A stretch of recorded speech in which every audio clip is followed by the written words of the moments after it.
السلام عليكم ورحمة الله وبركاته. نحمده ونصلي على رسوله الكريم أما بعد فأعوذ بالله من الشيطان الرجيم بسم الله الرحمن الرحيم ولقد خلقنا الإنسان في أحسن تقويم وقال النبي صلى الله عليه وسلم لعن رسول الله صلى الله عليه وسلم المتشبهين من الرجال بالنساء والمتشبهات من النساء بالرجال أو كما قال عليه الصلاة والسلام. ঐতিহ্যবাহী শিরিচালা জামিয়া ইসলামিয়া মদিনাতুল মাদ্রাসার আল কাসেম ছাত্র পাঠাগার কর্তৃক অনুষ্ঠিত পবিত্র ঈদুল আযহা উপলক্ষে আজকের এই সাংস্কৃতিকমূলক অনুষ্ঠানে বিচারকের আসন গ্রহণ করেছেন বিজয়ের ময়দানে অগ্রস্থান স্পর্শী আমার সম্মানিত ওস্তাদবৃন্দ এবং উপস্থাপকদ্বয় রয়েছেন ধী শক্তি সম্পন্ন বাগাড়ম্বরতা মুক্ত সম্মানিত উপস্থাপকদ্বয় এবং আমার সামনে উপস্থিত রয়েছেন আমার প্রাণপ্রিয় ছাত্র ভাইরা। সকলকে পবিত্র ঈদুল আযহার অগ্রিম শুভেচ্ছা জানিয়ে শুরু করছি আমার বক্তৃতার আলোচ্য বিষয় ট্রান্সজেন্ডারের মতবাদের ভয়াবহতা। ইনশাআল্লাহ তাআলা উক্ত বিষয়ের উপর নিশ্চিত আলোচনা করার চেষ্টা চালাবো। ওয়া মা তাওফীকি ইল্লা বিল্লাহ। মুহতারাম হাজির, আমাদের প্রিয় মাতৃভূমি স্বাধীন হয়েছে কয়েক দশক পার হলো। ক্ষমতার পালাবদলে অনেক সরকার ক্ষমতায় এলো, কিন্তু দেশের জনগণের বিশ্বাস, মূল্যবোধ, চিন্তা চেতনা, রুচি প্রকৃতির প্রতিফলন ঘটে এমন শিক্ষাক্রম আজও জাতির ভাগ্যে জরুরি। কিছুদিন পর পর শিক্ষা উন্নয়নের নামে বিভিন্ন প্রকল্প হাতে নেওয়া হয়, খুব হাকডাকের সাথে বিভিন্ন কমিশন গঠন করে দেশের জনগণের ট্যাক্সের অজস্র টাকা খরচ করা হয়, কিন্তু ফলাফল দাঁড়ায় শূন্য। বরং উল্টো যেটা হয়, প্রত্যেকটা কমিশনই তাদের নিজস্ব ধ্যান ধারণা জাতির উপর চাপিয়ে দেয়, যার অধিকাংশই বড় মানুষের বিশ্বাস, মূল্যবোধ এবং আকীদার সাথে সংগতিপূর্ণ হয় না। যার কারণেই আমরা মাঝে মধ্যে দেখি কখনো তারা আধুনিকতার নামে ডারউইনের মতবাদ, আবার কখনো ব্যক্তি স্বাধীনতার নামে কিংবা পাঠ্যপুস্তকের মধ্যে ট্রান্সজেন্ডার মতবাদের তারা অনুপ্রবেশ ঘটায়। মুহতারাম হাজরিন, ট্রান্সজেন্ডার মতবাদটি হঠাৎ সৃষ্টি হওয়া বন্যার মতো কোনো আপত্তির সমস্যা নয়, বরং এটি বিশ্বব্যাপী সমকামিতাকে নরমালাইজেশনের আন্তর্জাতিক মিশনের অন্যতম একটি প্রজেক্ট, যার সাথে মুসলমানদের আকীদা, বিশ্বাস, ধর্মীয় বিধিনিষেধ জড়িত। যার কারণে কোনো মুসলমান দরবেশ কিংবা সুফির পরিচয় দিতে গিয়ে কখনো এই ট্রান্সজেন্ডার বিষয়টিকে এড়িয়ে যাওয়ার কোনো সুযোগ নেই। মুহতারাম হাজরিন, এই ট্রান্সজেন্ডার মতবাদের মূল বিষয়টা কি? এই ট্রান্সজেন্ডার মতবাদের মূল বিষয় হলো, কোন পুরুষের যদি নিজেকে নারী বলে মনে হয় তাহলে সে নারী। এই ব্যাপারে রাষ্ট্র তাকে কখনো বাধা দিতে পারবে না, বরং সমাজ ও আইন তাকে সম্পূর্ণ নারী হিসেবে বিবেচনা করবে।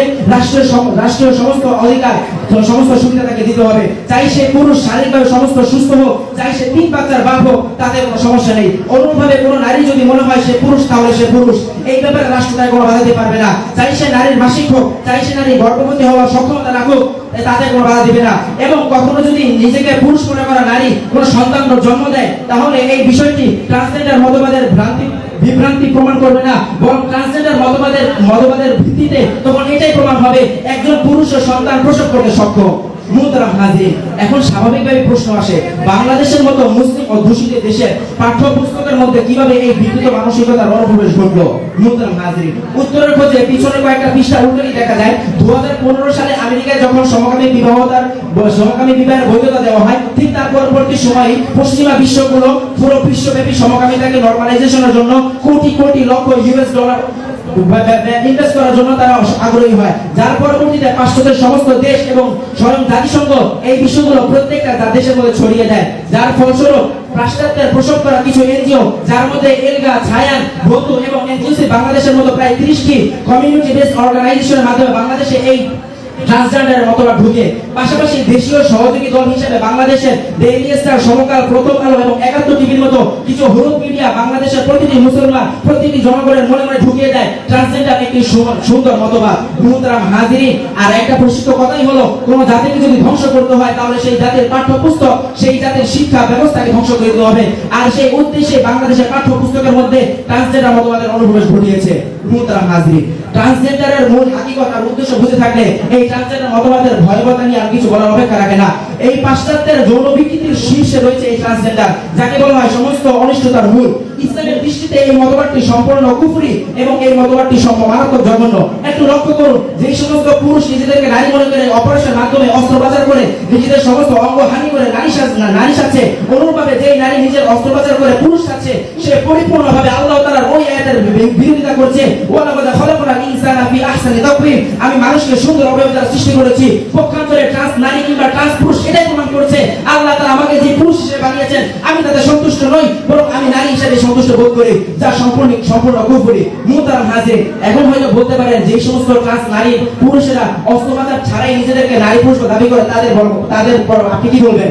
আমি তো তাদের সম্বন্ধে ওই হাদিসটাই বলবো যেখানে আল্লাহ রাসূল ওই সমস্ত পুরুষদের ব্যাপারে লানত করেছেন যারা মহিলাদের বেশ ধারণ করে, ওই সমস্ত পুরুষদের মহিলাদের ব্যাপারে অভিশাপ দান করেছেন যারা পুরুষদের বেশ ধারণ করে। মুহতারাম হাজির, এটা কোনো ধর্মীয় কিছু দিক, সামাজিকতার দিক থেকে বোঝা যায় এই ট্রান্সজেন্ডার মতবাদ পৃথিবীর মধ্যে সমকামিতাকে স্বাভাবিককরণ, এই একটা বিষয় ট্রান্সজেন্ডার। একটু কল্পনা করুন, কোন 3 বাচ্চার বাপ যদি সে বাচ্চা জন্ম দেওয়ার পর নিজেকে নারী বলে দাবি করে, তাহলে এই সন্তানগুলো ওই বাপটাকে বাবা ডাকবে না মা ডাকবে?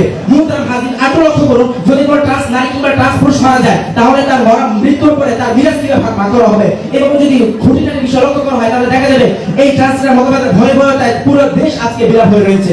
মুহতারাম হাজির, দুঃখের বিষয় হলো আজ যখন সরকারের পক্ষ থেকে এই ট্রান্সজেন্ডার মতবাদের ভয়াবহতা জাতির সামনে উন্মোচন করা দরকার, সেখানে আজ এই সরকারের ছত্রছায়ায় বেড়ে ওঠা কিছু বুদ্ধিজীবী আমাদেরকে পশ্চিমা সংস্কৃতিকে উৎকর্ষ, স্বাধীনতা, অধিকার আর সৃজনশীলতার নামে ঢুকিয়ে দিচ্ছে। তারা বুঝাতে চায় পশ্চিমা দেশগুলো আমাদের জন্য আইডল, অথচ আমরা ইতিহাস খুঁজে দেখতে পাই পশ্চিমা দেশগুলোর দেশের প্রধানমন্ত্রী থেকে শুরু করে এলাকার মেথর পর্যন্ত কেউ বলতে পারবে না এই সন্তানটি আমার, বরং সব জারজ। আর একটা কথা মনে রাখবেন, দেশের মধ্যে যখন জারজ সন্তানের প্রদর্শন বেড়ে যাবে, এই জারজ সন্তানগুলো ইসলামের কথা শুনবে না, এই জারজ সন্তানগুলো কোরআন হাদিসের কথা শুনবে না, বরং এই জারজ সন্তানগুলোই যুগে যুগে ইসলামের বিরুদ্ধে দাঁড়িয়েছে। এই জারজ সন্তানগুলোই 2013 সালের 5 মে আমার মুসলমান ভাইদের বুককে ধাঁচড়া করে দিয়েছে। এই জারজ সন্তানগুলোই বাংলাদেশের পার্লামেন্ট থেকে ইসলামের শক্তিকে বাদ করে দিয়েছে। এই জারজ সন্তানগুলোই মামুন হকের মতো শূন্যপুরুষকে নারী কেলেঙ্কারির মতো মিথ্যা মামলাতে 3 বছর জেলের ঘানি চালিয়েছে।